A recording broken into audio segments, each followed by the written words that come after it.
Venezuela دنیا میں سب سے بڑے تیل کے ذخائر رکھنے والا کنٹری ہے، لیکن فی الوقت وینزویلا دنیا میں موسٹ ہائیسٹ مرڈر ریٹ رکھنے والی کنٹریز کی لسٹ میں ٹاپ پر ہے۔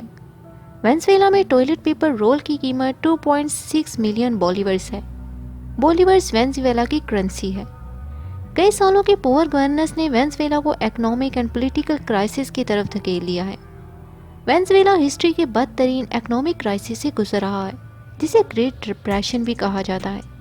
اس کی 3 بڑی وجوہات ہیں۔ پہلی ریزن، گورنمنٹ نے تیل اور قدرتی گیس سے ہونے والی آمدن پر بہت زیادہ انحصار کیا۔ سیکنڈ ریزن، پولیٹیکل لیڈر کی کرپشن کا احتساب کرنے والے انسٹیٹیوٹ بہت ہی کمزور اور غیر ذمہ دار ہیں، جس کی وجہ سے کرپشن کا زہر وینزویلا کی نسوں میں بھر چکا ہے۔ تیسری ریزن، ایک ہی خاندان کئی سالوں سے وینزویلا پر مسلط ہے اور کرپشن سے بھرے ہوئے یہ چند لوگ وینزویلا کے ہر ادارے سمیت ہر چیز کو کنٹرول کر رہے ہیں۔ وینزویلا کے لوگ، جنہوں نے کئی سال پہلے کھیتی باڑی کو چھوڑ کر تیل انڈسٹری کو اپنی آمدن کا واحد ذریعہ بنایا تھا، آج ان کی نسلیں کرکس کی سڑکوں پر کچرے کے ڈبوں سے کھانا تلاش کر رہی ہیں۔ کرکس وینزویلا کا سب سے بڑا اور کیپٹل سٹی ہے۔ وینزویلا میں کرائسس کی شروعات 1999 میں ہیوگو چاویز کے صدر منتخب ہونے کے ساتھ ہوئی۔ 2000 میں تیل کی بڑھتی ہوئی قیمتوں کی وجہ سے وینزویلا میں بہت پیسہ آیا اور ہیوگو چاویز نے اس بھاری رقم سے کئی فلاحی پروگرام شروع کیے۔ غریبوں کے لیے ہزاروں فری میڈیکل سینٹر کی تعمیر سے لے کر ہاؤسنگ سبسڈی بھی شامل تھی۔ ہیوگو چاویز نے ہر چیز کی قیمتیں مقرر کر دیں اور کھیتوں کو ریاستی ملکیت قرار دیا اور انہیں خالی چھوڑ دیا اور اپنے عوام کو آئل انڈسٹری پر ڈیپینڈ کر دیا۔ 2000 میں تیل کی بڑھتی قیمتوں سے وینزویلا نے جو پیسہ بنایا، اس رقم کا بہت تھوڑا حصہ غریبوں پر خرچ کیا گیا۔ زیادہ تر پیسہ ہیوگو چاویز اور اس کے الائنس نے آپس میں بانٹ لیا۔ اس کے باوجود 2002 سے لے کر 2008 کے درمیان غربت میں 20% کمی ہوئی۔ ہیوگو چاویز کے شروع کیے گئے تمام فلاحی پروگرامز کا انحصار تیل کی مصنوعات پر تھا۔ ان فلاحی پروگرام نے ہیوگو چاویز کو غریبوں میں پاپولر تو کر دیا، لیکن اس سے ڈچ ڈیزیز پیدا ہوئی۔ ڈچ ڈیزیز کیا ہوتی ہے، پہلے میں یہ ایکسپلین کر دوں۔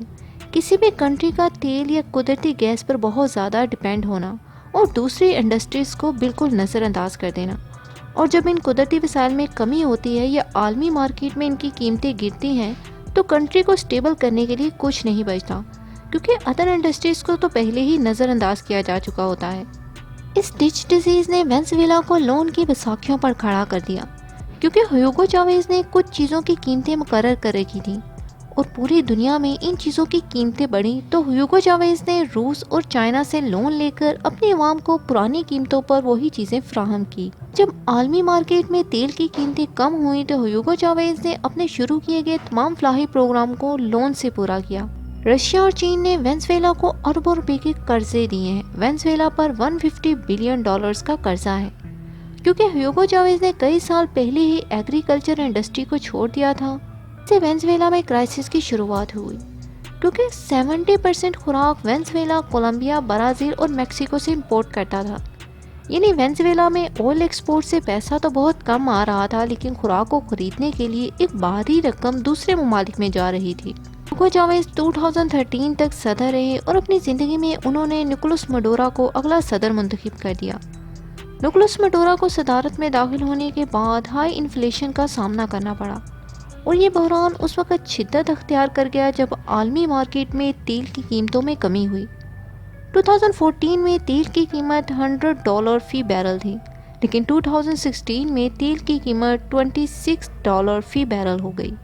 اس کی ریزن یہ تھی کہ کئی کنٹریز نے تیل کو پمپ کرنا شروع کر دیا تھا جدید ٹیکنالوجی کے ساتھ۔ گورنمنٹ تیل کے گرتی ہوئی قیمتوں کے پیش نظر اخراجات میں کمی کرنے میں ناکام رہی، اور اس کرائسس سے وینزویلا کی شہریوں کی زندگی ہر سطح پر متاثر ہوئی۔ وینزویلا کے 94% لوگ غربت میں رہ رہے ہیں۔ 80 لاکھ کے قریب وینزویلا کو چھوڑ کر اپنے نیبر کنٹریز کی طرف جا چکے ہیں، جن میں میکسیکو کے راستے سے اللیگل وے سے امریکہ جانا بھی شامل ہے۔ 2017 میں جب مڈورا کے خلاف پروٹیسٹ ہوئے تو نکولس مڈورا گورنمنٹ نے نیشنل ایکشن فورسز کے ہاتھوں 5000 لوگوں کو قتل کروا دیا۔ 2018 میں صدارتی الیکشن ہوئے تو نکولس مڈورا نے بڑی اپوزیشن جماعتوں کے الیکشن میں کھڑے ہونے پر پابندی لگوا رکھی تھی، کیونکہ نکولس مڈورا نے وینزویلا کی سب سے بڑی عدالت کو اپنے اتحادیوں سے بھرا ہوا تھا، اور عدالت کی طرف سے in opposition parties per election میں حصہ لینے پر پابندی تھی۔ اس طرح نکولس مڈورا نے خود کو دوبارہ وینزویلا کا صدر منتخب کر لیا۔ اس طرح کے بڑے پیمانے پر الیکشن میں دھاندلی اور اتنے لوگوں کا قتل عام کرنے کی وجہ سے امریکہ سمیت کئی یورپ کنٹریز نے وینزویلا پر پابندی لگا رکھی ہے۔ نکولس میڈورا کی حکومت نے اپنے اوپوننٹس کو نہ صرف جیلوں میں ڈلوایا بلکہ ان پر مقدمات چلوا کر انہیں پھانسی بھی دلوائی۔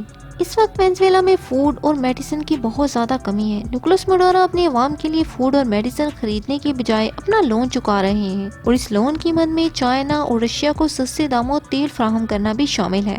نکولس میڈورا سب ٹھیک اور اچھا ہے کا گیت گا رہے ہیں، اور اقوام متحدہ کے مطابق وینزویلا میں فوڈ اور میڈیسن کا کرائسس ہے۔ وینزویلا کا ہر انسٹیٹیوٹ کرپشن سے بھرا ہوا ہے۔